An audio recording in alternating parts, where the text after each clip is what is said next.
This bulletin proudly brought to you in association with Alex Campbell's Menswear.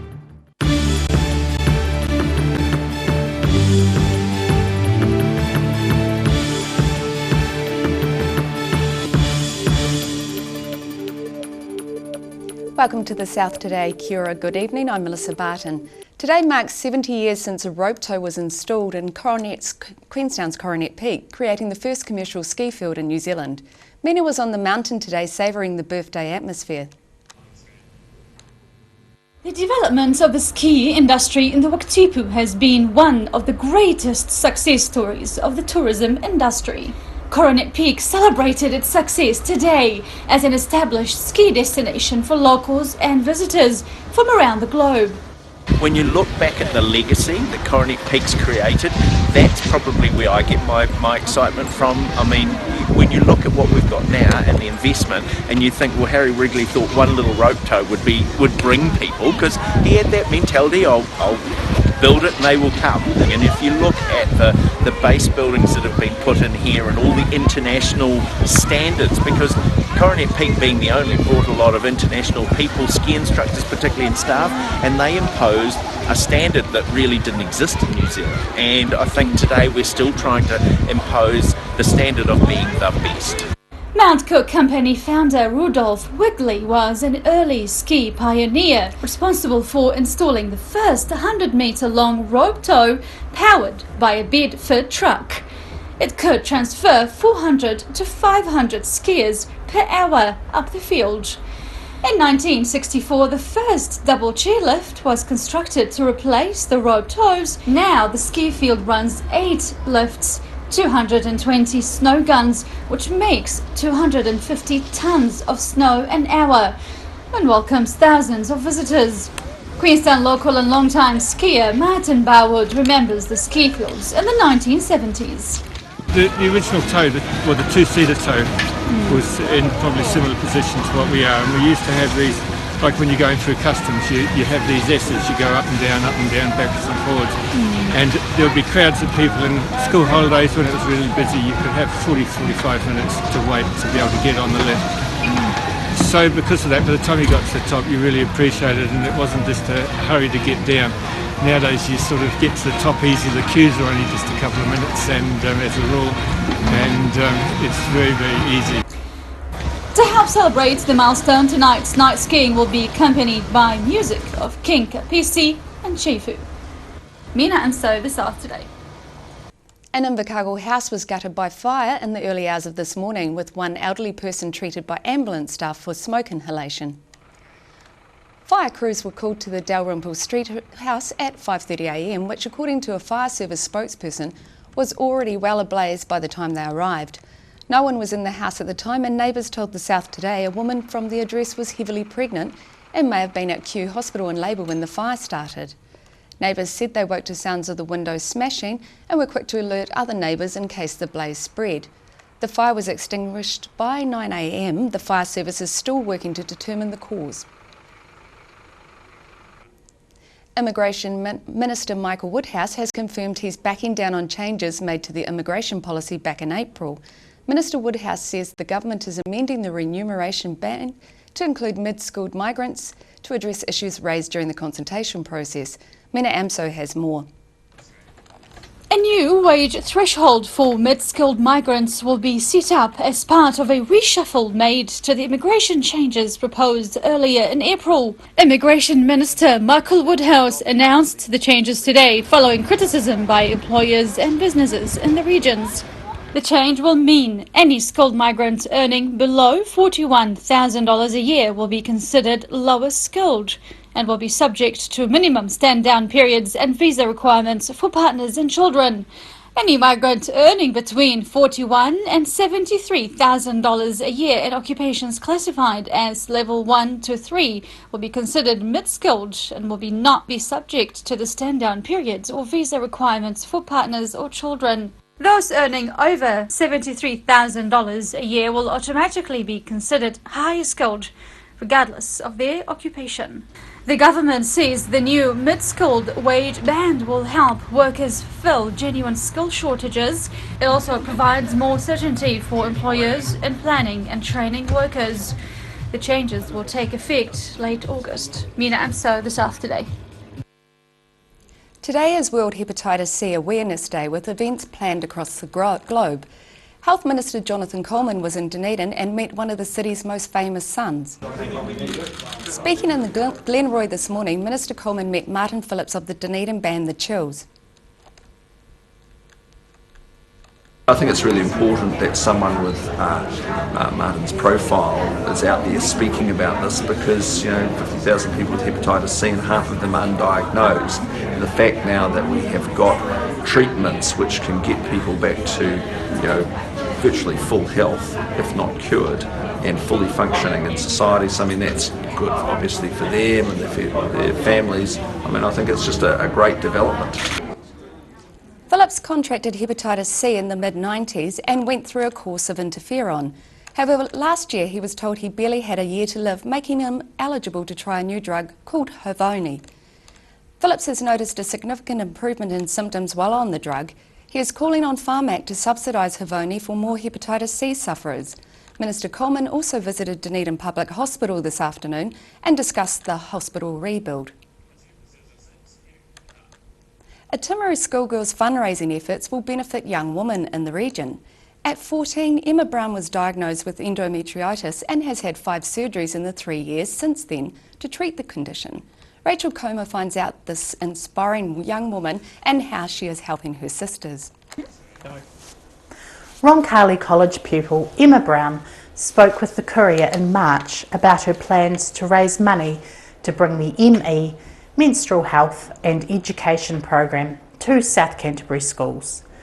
Since then, she's raised enough money for the courses, the first of which will be held in Timaru in August. Emma says she's pleased to be able to help educate her peers. And so I got onto Endometriosis New Zealand, and they are a great organisation who do amazing things for women going through this horrible disease. And I found out that they did a ME program for schools, and it talks to the year 9 and 10, around that age, students. Endometriosis is a condition in which tissue similar to the lining of the uterus is found in places outside the uterus. Emma hopes the courses will be presented to 550 Timaru girls. Because it really endometriosis needs to be talked about more. Not many people know what it is. You say, I have endometriosis, and they say, what is that? And I just really want to raise awareness because it is really not talked about enough. She organised a charity concert to raise money to run the program, then also received a $500 grant from the Coffee Culture Charitable Foundation, as well as one from Altruza Timaru.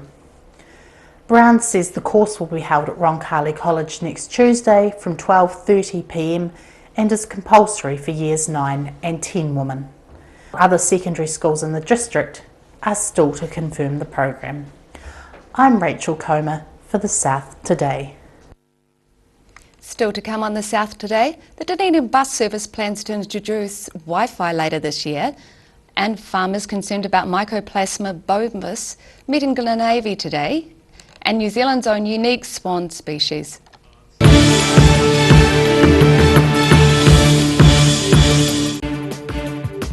For all your news from the southern regions as it happens, go to our Facebook page. The South Today, connecting you with your community thanks to New Zealand On Air. Hi, welcome back to Alex Campbell Menswear. Check out our fantastic knitwear selection. 25% off. Possum, Merino Possum. Pure wools, wool mixes. Some of them are even New Zealand made. 25% off. Every reason, every season, we're proud to dress the region. Alex Campbell Menswear, it fits. From rare to the recent, visit the legendary Hard to Find for your quality second-hand books. With the largest stock in New Zealand and a friendly book-loving atmosphere. For good prices, buying or selling, come visit 20 Dowling Street.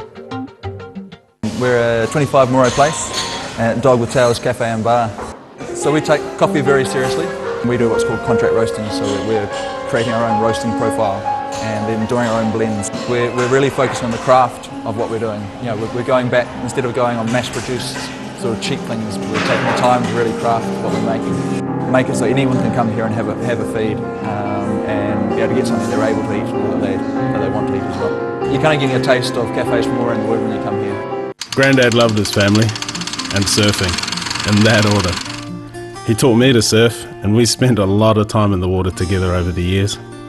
When he died, I strapped the camera to the nose of his old board and filmed the paddle out at St. Clair. Gillian's played the video on the big screen at his funeral. Grandad would have loved having everyone come out one last surf with him. Gillian's Funeral Services, helping families celebrate the lives of their loved ones for generations. Gillians.co.nz. Hi, I'm Dennis Charlotte, and road racing motorcycles is my lifetime passion. It's a massive adrenaline rush, but the high-speed crashes have been tough on the body over the years. I almost felt as old as my mate Ian. Sportsval, supporting tendons, ligaments and cartilage. And Energy Plus helps replace the energy that everyday living takes away.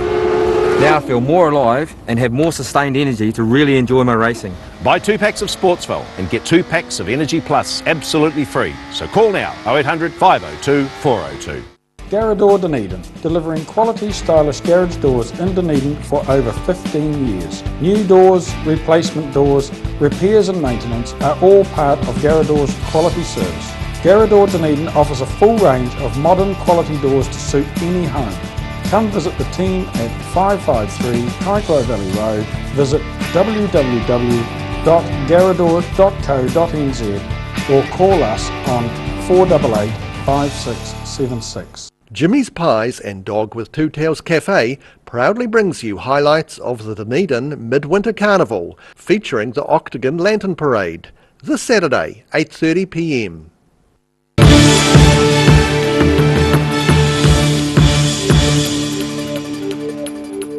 The introduction of Wi-Fi is one of several planned changes to the Dunedin bus service later this year. From September 18, passengers will have free Wi-Fi access on all Dunedin bus services. Other features in 2017 and 2018 include increased service frequency, an integrated ticketing system, a centralised bus hub and real-time trafficking. All urban buses will also have bike racks installed, and a new service called Ridge Runner linking South Dunedin, Mornington, Roslyn, North Dunedin and the University Precinct is also been introduced. Farmers concerned about Mycoplasma bovis met in Glenavi, north of Oamaru today. The large crowd was told of the government's efforts to contain the cattle disease recently detected for the first time in New Zealand. Dr. Chris Rodwell from the Ministry of Primary Industries tried to allay fears regarding control of the disease. Now, the first thing to be really clear about, we're not talking about a foot and mouth type scenario here. It's not a highly infectious organism, it's not a particularly rapid moving organism, so normal milk going to the processor, going through the pasteurisation process is not an issue. It's not a food concern and it's not a human health concern. Okay, so all of our movement controls effectively are designed to lock down the primary risk movements. Dr. Rodwell said the intention was to let farming operations to continue while the Ministry of Primary Industries contains the disease. Researchers at the University of Otago say an extinct New Zealand swan species is like an all black, whereas Australian swans are more like soccer players. The researchers say New Zealand's own swan species hunted to extinction in the late 13th century is unique. These fossils prove our indigenous swan species was a real linebacker. Basically a rugby player, it's Kieran Reid, it's an all black. It's larger, heavier in all respects to the Australian black swan. Researchers are putting together the pieces to find out more about the New Zealand native bird, so different from the Australian version commonly seen today. The sternum here, the breastplate. We've got the left and right humerus, so these are your upper arm bones. We've got pelvis. We've also got the tibia, which is your shin bone. The University of Otago has analysed ancient DNA to discover the kiwi swan pulwa was much heavier and larger than its Australian counterpart. What we've got here is the Australian black swan, and so these birds arrived in New Zealand in the 1860s. The Australian black swan you can think of as a soccer player physique. It's a lot smaller, leaner than the poa, a lot shorter legs and longer wings. This species of black swan was hunted to extinction soon after the arrival of humans in the late 13th century. Researchers analysed bone dimensions, assessed museum and archaeological collections, and extracted DNA in the laboratory. They also looked at bumps on bones and took measurements to characterise their shape. Rawlins says the highly elongated leg bones of the birds show they were already on the path towards flightlessness when they were hunted to extinction. Roselle LeBone, The South Today. After the break on The South Today, Gore's Eastern Southland Gallery's new exhibition and a tree of remembrances set up in Invercargill.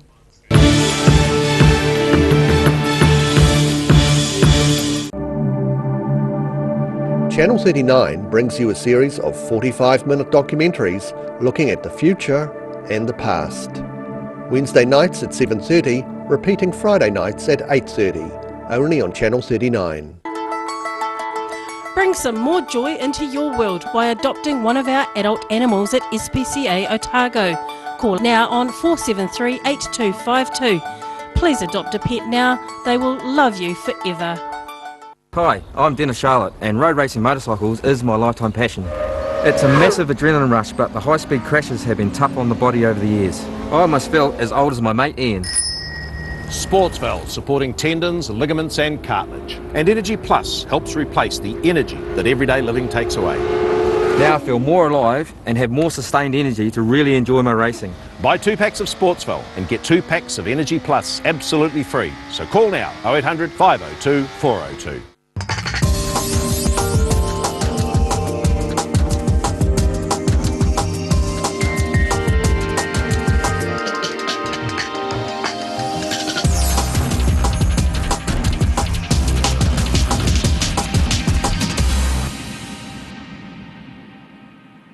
Active Furnishers Limited, home of quality service with superior product and an in-house design team who are always happy to advise and create an imaginative solution for you. Active Furnishers Limited, part of Dunedin's design history. Hi, welcome back to Alex Campbell Menswear. Check out our fantastic knitwear selection. 25% off. Possum, merino possum, pure wools, wool mixes. Some of them are even New Zealand made. 25% off. Every reason, every season, we're proud to dress the region. Alex Campbell Menswear, it fits. Autumn is here. Too late to sow grass seed, but never fear. Ready Lawn is here. Ready Lawn, your perfect all year round solution. Call Ready Lawn today. University of Otago. Usually the atmosphere is charged with the energy of student life. But this week is the week before exams. Hey, Dane. Not now, man. I'm panicking. Come on, mate. I know just what you need. In here? No. Is this it? No. This is the place to ease your stress. Hey, Tane. Fancy a little cuddle?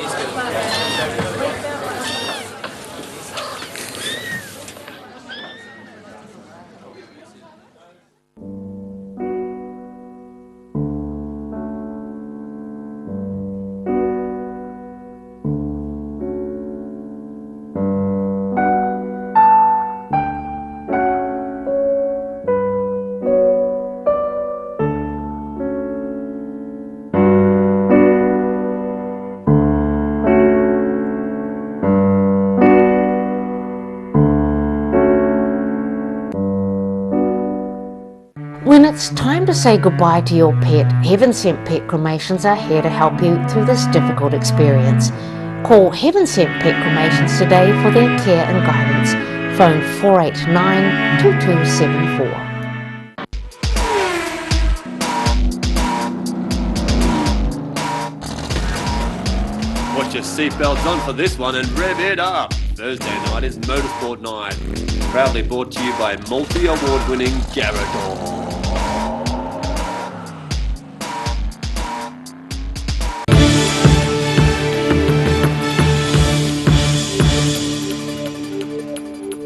Welcome back.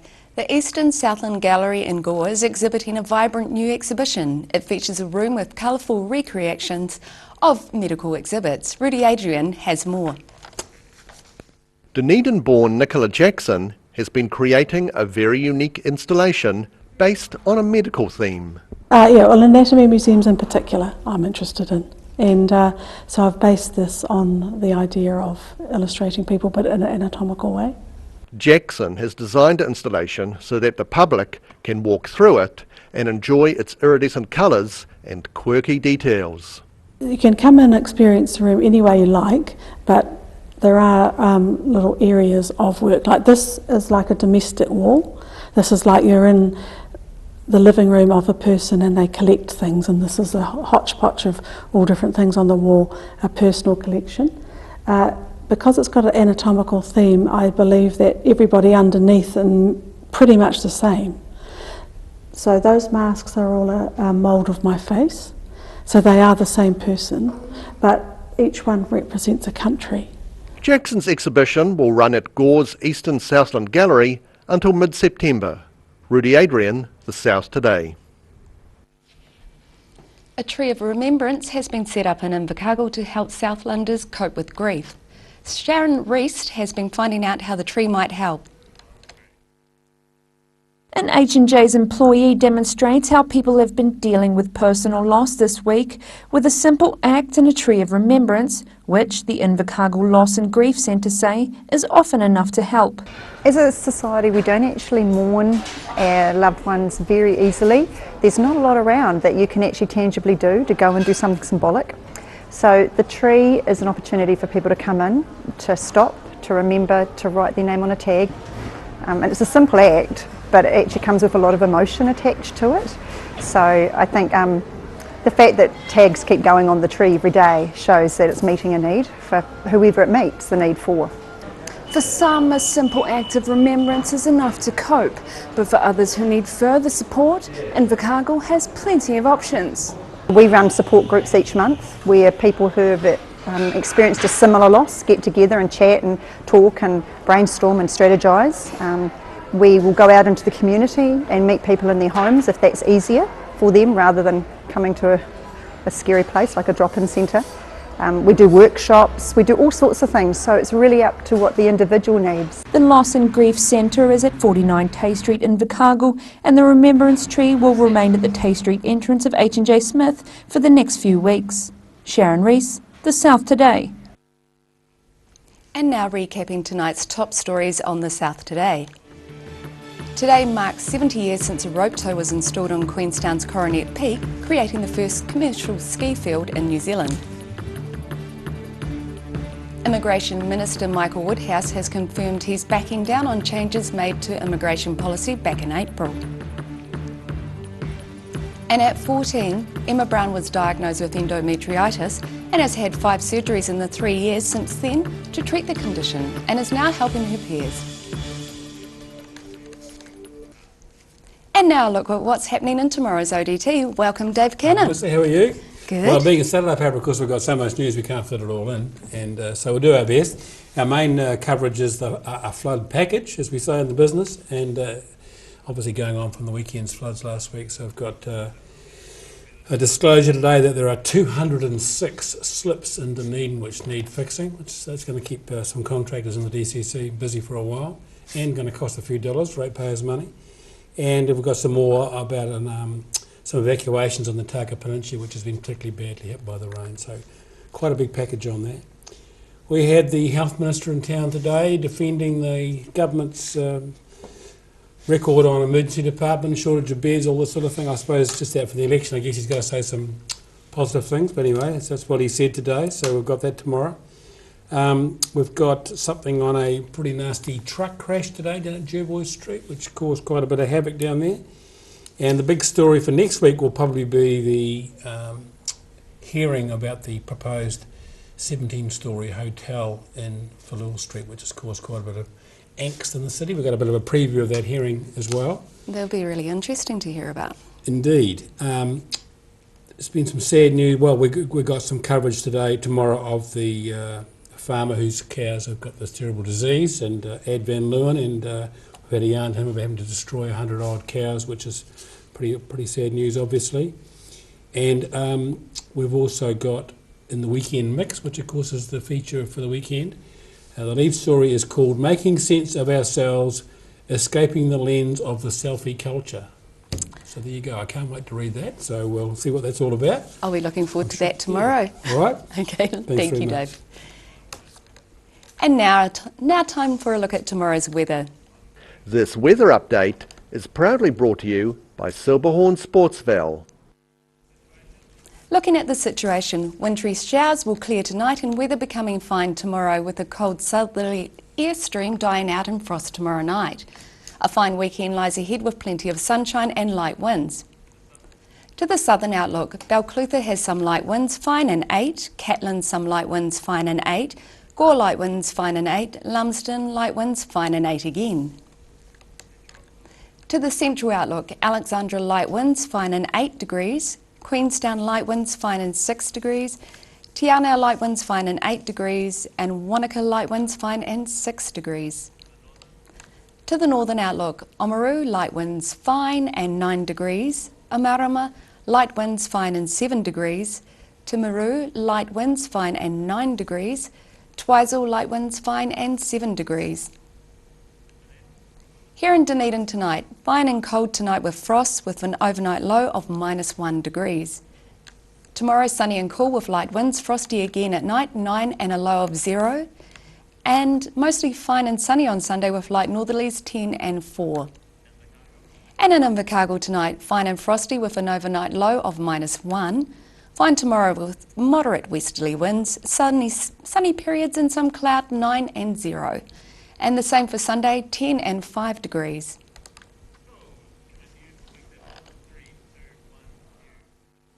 And that's our news for this Friday. For the latest Southern Region news, you can follow us on YouTube, Facebook and at channel39.co.nz.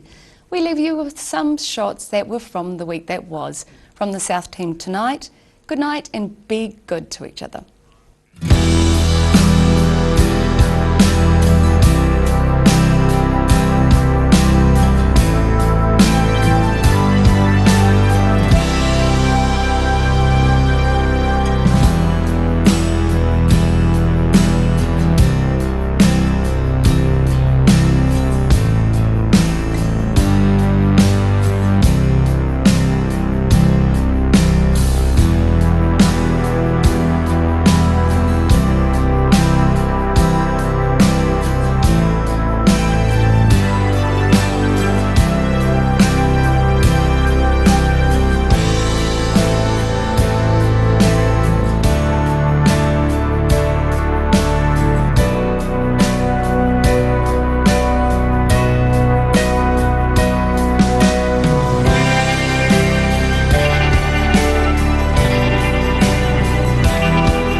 This bulletin proudly brought to you in association with Alex Campbell's Menswear.